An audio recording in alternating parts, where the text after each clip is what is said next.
this aeroplane lands in October, you will never see another Vulcan fly again.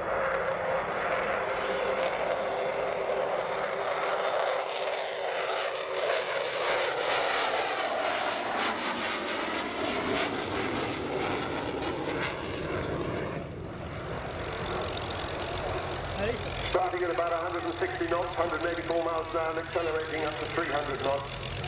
The shape that was to become Vulcan, first drawn on a scruffy piece of paper in 1946 by the man who designed the fantastic banker set, Roy Chadwick. He died in 1947 in a crash, and he never saw his brilliant design fly.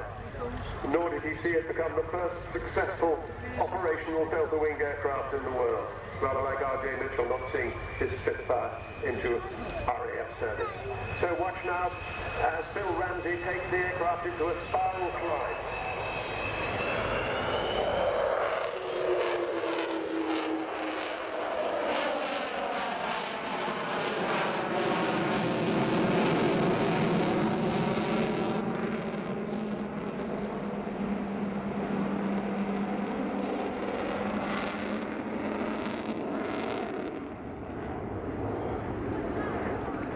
We got it, the famous Vulcan howl.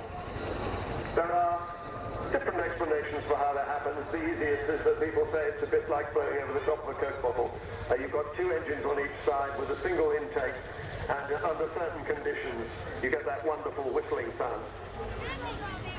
She's getting her wheels down now. She's not going to land here. The runway's not long enough, but we will see her fly by with her wheels down. So you get to see the 18 wheels of the aircraft, 16 in the main undercarriage and 2 of the nose wheel. So the RAF got its first Vulcan in 1956. It had been designed with the Valiant and the Victor to carry the British nuclear deterrent during the Cold War. Last year it was 25 years since the fall of the Berlin Wall and the collapse of European communist regimes, which eventually ended the Cold War, and this aeroplane was a significant player in that ending of the Cold War.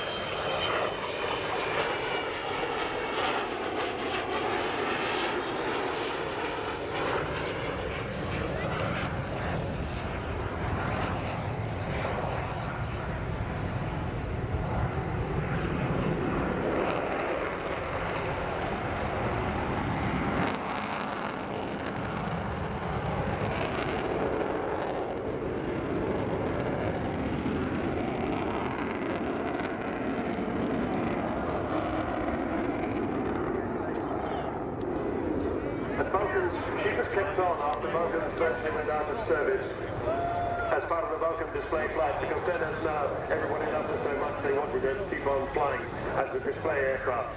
And she finally retired from the RAF in 1993.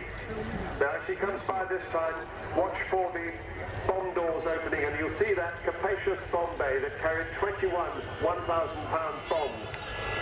So, Jonathan Lazari, the AEO, is opening the bomb bay as she goes by. And that, of course, is the heart of the bomber.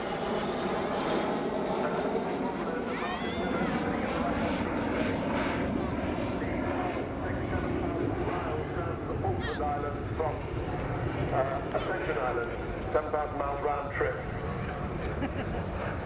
He was supported by 11 Victor tankers.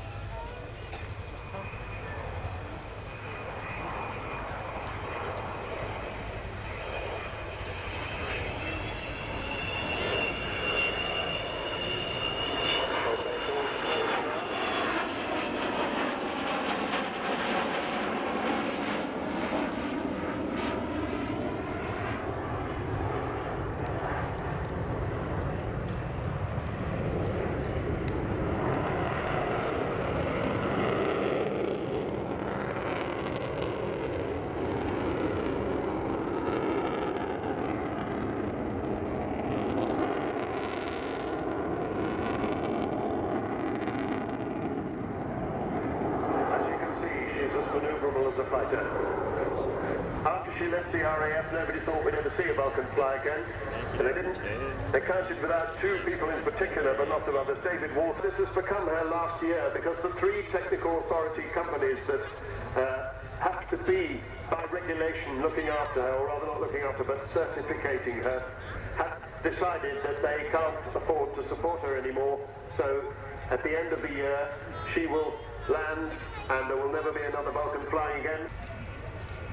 See, she can whisper by when she's not making lots of noise.